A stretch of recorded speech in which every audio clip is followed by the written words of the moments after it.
परमेश्वर का एक बार फिर से मैं धन्यवाद करता हूँ कि परमेश्वर ने मुझे एक बार फिर से ये मौका दिया कि मैं आपके साथ परमेश्वर के वचन को बांट सकता हूँ।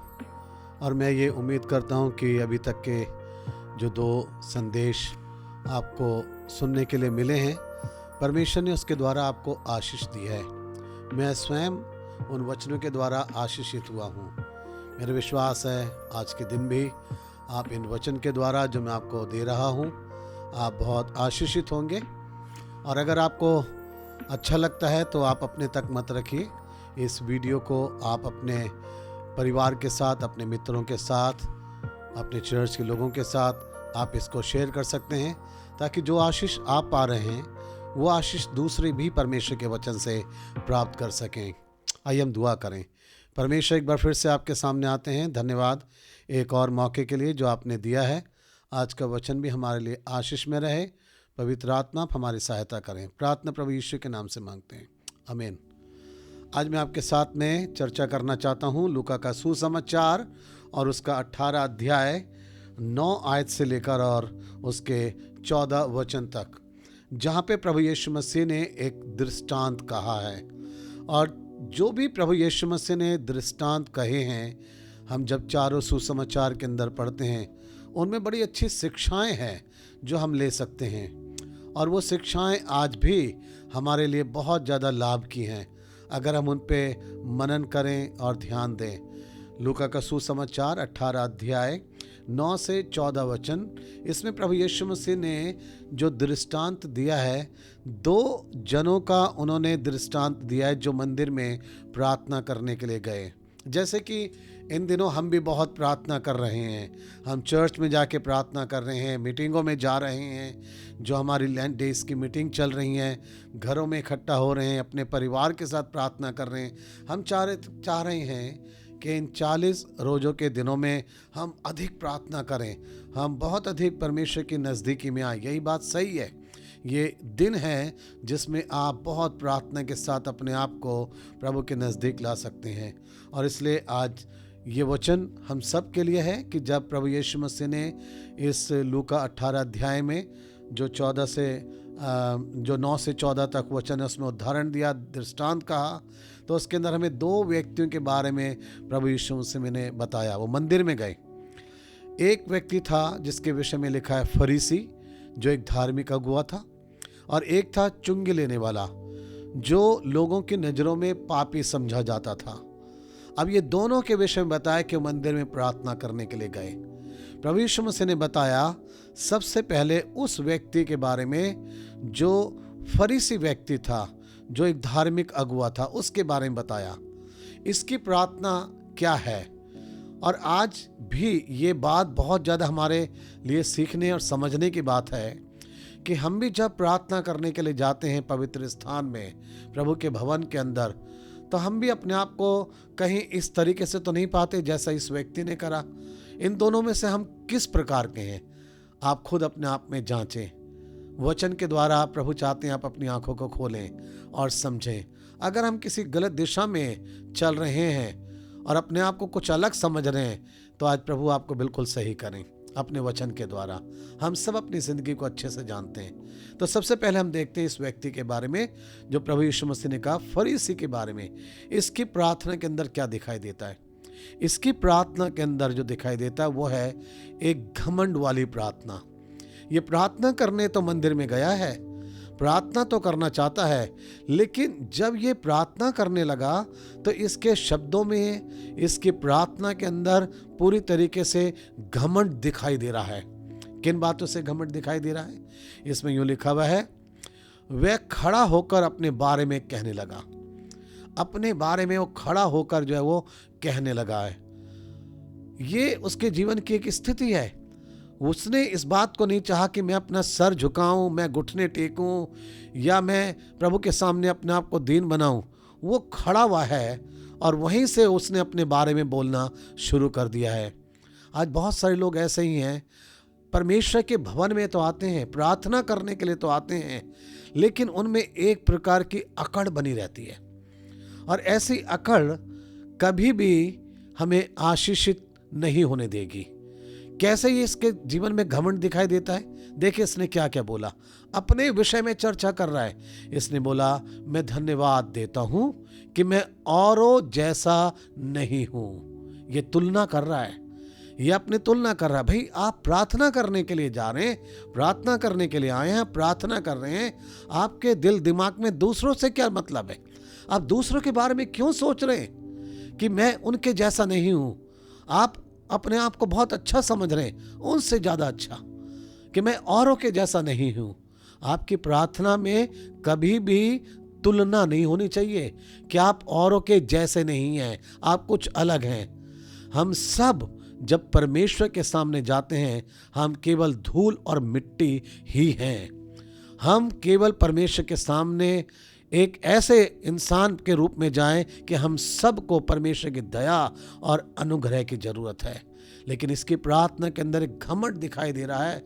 ये खड़ा रहा और कहने लगा, मैं धन्यवाद देता हूं कि मैं औरों जैसा नहीं हूं। कैसे नहीं है औरों जैसा? इसको कुछ अपने काम गिनाने पड़ गए। ये गिना रहा अपना काम। क्या गिना रहा है? मैं सप्ताह में 2 बार उपवास करता हूं। याद रखिए, कई बार आप आत्मिक चीजों में बढ़ते हैं, आप प्रार्थना करते हैं, आप उपवास करते हैं, आप हो सकता है हर एक को अपनी गवाही बांटते हो, सुसमाचार प्रचार करते हो, प्रभु के लिए गाते बजाते आप हो। लेकिन आप ध्यान रखिए, ये इसलिए नहीं है कि आप औरों से अपनी तुलना करें कि आप बहुत अच्छे हैं। आप इस बात को जानिए कि यदि आप कुछ कर रहे हैं, कर पा रहे हैं, उससे आपके अंदर ये घमंड नहीं आना चाहिए। इसने कहा, मैं सप्ताह में 2 बार उपवास करता हूँ। बहुत अच्छी बात है, आप उपवास करते हैं। आप 40 उपवास करें, 21 उपवास करें, 1 सप्ताह के लिए उपवास करते हैं, 2 दिन, 1 दिन उपवास करते हैं। लेकिन इसका मतलब ये नहीं है कि जो उपवास नहीं करते, जो रोजा नहीं रखते, वो व्यक्ति बेकार है। आपकी दृष्टि में शायद ऐसे लोग बेकार हैं। आप उपवास करके, रोजे रख के अपने आप को बहुत बड़ा समझ रहे हैं। ये व्यक्ति यही कहने लगा। यहाँ पे यीशु मसीह ने दृष्टांत कहा है। उन्होंने कहा, ये इस तरीके से प्रार्थना कर रहा है, इसकी एक घमंड वाली प्रार्थना है। मैं औरों के जैसा नहीं हूं, मैं सप्ताह में 2 बार उपवास करता हूं। और एक चीज और इसने गिनाई, इसने कहा, मैं अपनी सब कमाई का 10वां अंश देता हूं। ये भी इसने कहा। आज बहुत लोगों को यही घमंड है, हमने दिया है, हमने प्रभु के लिए दिया है, हमने 10वां अंश दिया, अपनी कमाई का इतना हिस्सा दिया है। याद रखिए उस वाले उदाहरण को, जब लोग मंदिर में दान डाल रहे थे, उस समय प्रभु यीशु मसीह वहां बैठे हुए देख रहे थे। और प्रभु यीशु मसीह ने एक विधवा औरत जिसने 2 दमड़ियां डाली, उसकी तारीफ करी थी यीशु मसीह ने। यीशु मसीह ने कहा, इसने अपना सब कुछ डाल दिया। लेकिन ये व्यक्ति यहाँ पे क्या कर रहा है? मैं अपनी कमाई का 10वां अंश देता हूँ। आज लोगों को यही घमंड है। वो चर्च में जाके बैठते हैं, मीटिंगों में जाते हैं, रोजे रखते हैं, प्रार्थना करते हैं, लेकिन उनको यही लगा रहता है, मैं इसके जैसा नहीं, मैं उसके जैसा नहीं, मैं ये काम करता हूँ, मैं बहुत गाता हूँ, मैं बहुत लंबी प्रार्थना कर सकता हूँ, मैं इतने लंबे समय से चर्च से जुड़ा हुआ हूँ, मैं अपना 10वां अंश देता हूँ, मैं उपवास करता हूँ। हम इन चीज़ों को बता बता के परमेश्वर के सामने अपने आप को एक घमंडी प्रार्थना करने वाला बना देते हैं। ये थोड़ा सा विचार करके देखें, आप किसको बता रहे हैं? परमेश्वर को बता रहे हैं आप। जो परमेश्वर कहता है भजन संहिता 139 के अंदर, वो कहता है, वो सब कुछ जानता है, मेरा उठना बैठना जानता है। भजन संहिता 139 को भूल मत जाइए। उसमें लिखा है, वो परमेश्वर सब कुछ जानता है, मेरा उठना बैठना, मेरे शब्दों को जानता है, मेरे मन के विचारों को जानता है। जो सब कुछ जानता है, उसको क्या बताना कि मैं क्या करता हूँ? उसको सब पता है। आप कितना देते हैं, किस मन से देते हैं, कैसे उपवास करते हैं, प्रार्थना के बाद क्या करते हैं, चर्च के बाद आप क्या करते हैं। बहुत सारे लोग आज चर्च में आके बैठते तो हैं, लेकिन वो इंतज़ार करते हैं चर्च ख़त्म हो जाए तब हम अब ये करेंगे, तब हम ये करेंगे। चर्च में बैठे हैं लेकिन ध्यान परमेश्वर की बात पे नहीं है, वचन के ऊपर ध्यान नहीं है, आराधना में ध्यान नहीं है। उनका बस ध्यान है चर्च के बाद मुझे ये करना है, चर्च के बाद मुझे वो करना है। और अगर बात आती है आत्मिकता की, तो आत्मिकता से अपने आप को गिनाने लग जाते हैं, मैं ये करता हूँ, मैं वो करता हूँ। तो ये पहला व्यक्ति जो प्रभु यीशु मसीह ने दृष्टांत दिया, इसकी प्रार्थना एक घमंड वाली प्रार्थना थी। उसकी प्रार्थना के अंदर जो था, उसने अपने आप को प्रभु के आगे अपने गुणों को दिखाने लगा, अधिक वही कर रहा है। उसका भरोसा परमेश्वर के ऊपर नहीं है, उसका भरोसा जो है अपने धर्म के कामों के ऊपर है। मत्ती का सुसमाचार उसका 6 अध्याय और उसके पहले वचन में लिखा है, सावधान, तुम मनुष्यों को दिखाने के लिए अपने धर्म के काम ना करना, चाहे उसमें हमारे इन दिनों के 40 रोजे क्यों ना जुड़े हों। इस वचन को मत भूलना, मत्ती 6 और पहला वचन, मनुष्यों को दिखाने के लिए अपने धर्म के काम ना करना। यशाया की किताब उसका 58 अध्याय में लिखा है, जो उपवास तुम करते हो मैं उससे खुश नहीं होता, क्योंकि तुम उपवास करते हो और आपस में लड़ते झगड़ते हो। आप उपवास कर रहे हैं फिर भी आपके मन में क्रोध है, ईर्ष्या, जलन है, लड़ते हैं, तो परमेश्वर कहता मैं ऐसे उपवास से प्रसन्न नहीं होता हूं। परमेश्वर ने कहा यशाया 58 वचन के अंदर, यशाया 58 अध्याय के अंदर, मैं ऐसे उपवास से प्रसन्न होता हूं जिसमें इंसान अपने आप को नम्र और दीन करे। इस व्यक्ति ने अपने आप को नम्र और दीन नहीं करा, इसने अपने आप को घमंड से भर लिया। इसको अपने धार्मिक कामों के ऊपर बड़ा घमंड था। आज ऐसे बहुत सारे लोग हैं जिनको बहुत गर्व है, हम चर्च के लिए ऐसे करते हैं, मैंने चर्च के लिए करा, मैं इतने साल से ये कर रहा हूं। अरे अगर आप कुछ भी कर पा रहे हैं परमेश्वर के लिए, प्रभु के भवन के लिए, तो प्रभु को धन्यवाद करें और उसका प्रतिफल परमेश्वर आपको देगा, उसका फल परमेश्वर आपको देगा। क्या आपने केवल मनुष्य को दिखाने के लिए करा था या इंसान से कुछ फल पाने के लिए करा था? आप विश्वास करें केवल उस बात पे, जो कुछ भी मैं कर पा रहा हूं परमेश्वर ने मुझे इस योग्य बनाया, परमेश्वर को धन्यवाद दें। दूसरे व्यक्ति की प्रार्थना, और वो था एक चुंगी लेने वाला जो लोगों की दृष्टि में पापी व्यक्ति था। इसकी प्रार्थना के अंदर दीनता और नम्रता है। ये दीनता से भरी हुई प्रार्थना करने वाला व्यक्ति है, चुंगी लेने वाला, जो लोगों की दृष्टि के अंदर पापी है, कि बुरा व्यक्ति है, लेकिन जब ये प्रार्थना करने का इसको मौका मिला है, इसकी प्रार्थना के अंदर बहुत ही दीनता और नम्रता है। देखिए इसने कैसे प्रार्थना करी। इसने कहा, उसने अपनी आंखें स्वर्ग की ओर भी उठाना ना चाहा, अपनी छाती पीटते हुए कहने लगा, हे परमेश्वर मुझ पापी पर दया कर। क्या मतलब है इसका? उसने आंखें भी नहीं उठाना चाहा। वो अपने आप को जानता है कि मैं इस काबिल नहीं हूं कि मैं पवित्र परमेश्वर की ओर देख सकूं, मैं इस काबिल नहीं हूं कि मैं अपनी आंखों से इस पवित्र परमेश्वर को निहार सकूं। जब यशाया 6 अध्याय में पढ़ते हैं, जब उसने परमेश्वर का दर्शन देखा तो उसने कहा, हाय मैं नाश हुआ, क्योंकि मैं अपनी आंखों से मैंने महाराजा धीराज को देख लिया है। और वो कहने लगा, मैं तो अशुद्ध व्यक्ति हूँ। यशाया ने ये कहा 6 अध्याय में, और तब परमेश्वर ने उसको कहा, तेरे पाप क्षमा हुए हैं। आज हम सोचते हैं कि हमारे कंट्रोल में सब कुछ है, हम बड़े धर्मी लोग हैं, अपना सर उठा सकते हैं। याद रखें, जब आप प्रार्थना करने जाते हैं अपने आप को दीन और नम्र बनाएं। कैसे आप प्रार्थना के समय में अपने आप को दीन और नम्र बनाएंगे? जब इन दिनों आप 40 दिन के रोजे रख रहे हैं, बहुत अच्छी बात है, लेकिन इसमें आपको क्या करना है? आप अपने आप को बहुत नम्र और दीन बना, ये कहते हुए, परमेश्वर मैं पापी हूँ, मुझ पर तू अपनी दया कर। उसने अपने पाप को स्वीकार करा। जब एक इंसान अपनी गलतियों को स्वीकार करता है, अपने पाप को स्वीकार करता है, यही बात परमेश्वर की दृष्टि में दीनता और नम्रता गिनी जाती है। लेकिन जो इंसान गलती करने के बाद भी अपने पाप को नहीं स्वीकार करता और अकड़ा रहता है, वो इंसान केवल अपनी धार्मिकता के कामों पे घमंड करने वाला है। याद रखिए, हम सब पापी हैं, रोज हमसे कुछ ना कुछ गलती होती है, गलत विचार आते हैं, गलत शब्द हम बोलते हैं, हमारे मन में गलत गलत इच्छाएं आ जाती हैं। हमें हर दिन परमेश्वर के अनुग्रह की ज़रूरत है, हर दिन हमें परमेश्वर की दया और प्रेम की ज़रूरत है। पहला यूहन्ना 1 अध्याय 9 वचन में उसने इसलिए लिखा, यूहन्ना ने उसने लिखा, यदि हम अपने पापों को मान लें तो वो दया करेगा हमारे ऊपर।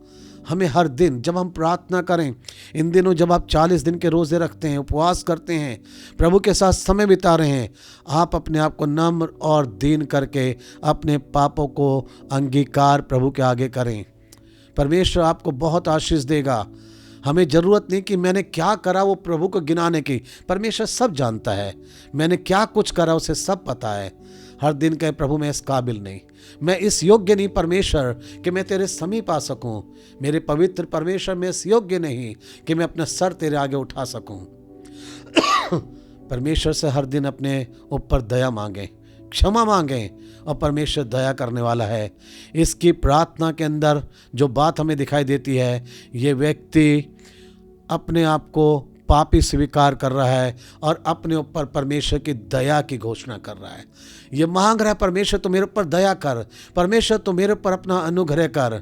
याद रखिए, अगर परमेश्वर ने आपके ऊपर दया कर दी, सब कुछ आपको मिल गया। परमेश्वर की दया के लिए प्रार्थना करें। इन दिनों अपने आप को नम्र और दीन करें। ये दूसरा व्यक्ति जिसकी प्रार्थना करी, जिसकी प्रार्थना को प्रभु ने बोला कि एक ऐसा व्यक्ति भी था। अब हम ये देखते हैं प्रभु यीशु मसीह ने क्या बोला। जो प्रभु यीशु मसीह ने बोला, उन्होंने कहा, मैं तुमसे कहता हूं यह चुंगी लेने वाला धर्मी ठहराया गया, ना कि वो दूसरा व्यक्ति।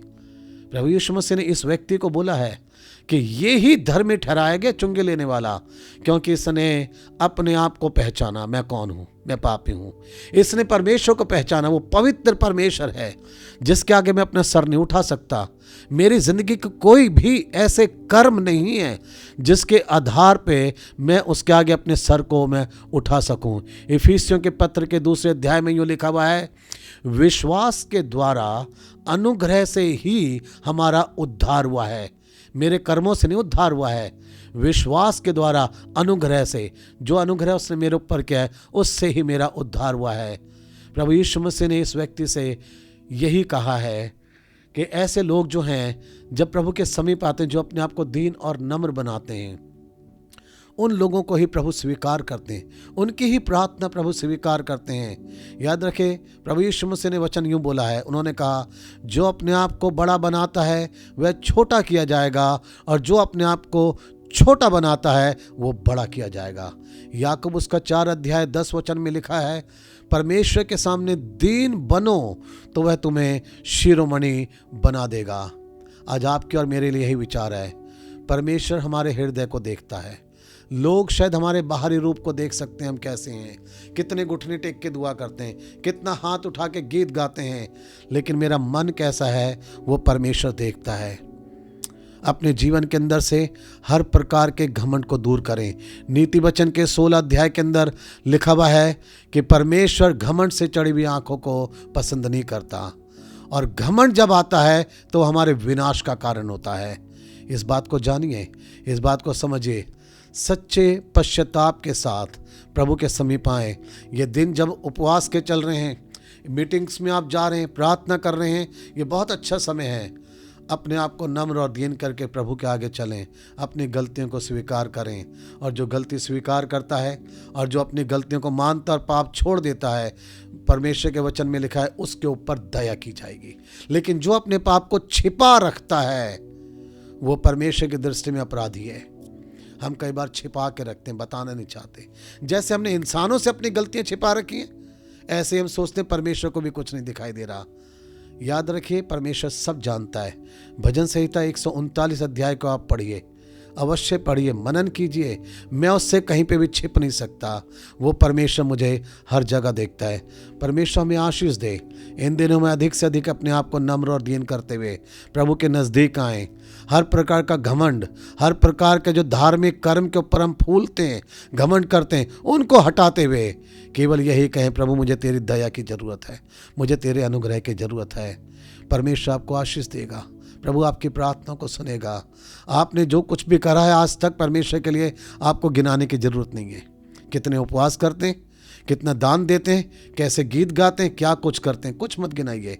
परमेश्वर सब कुछ जानता है, उसे सब पता है।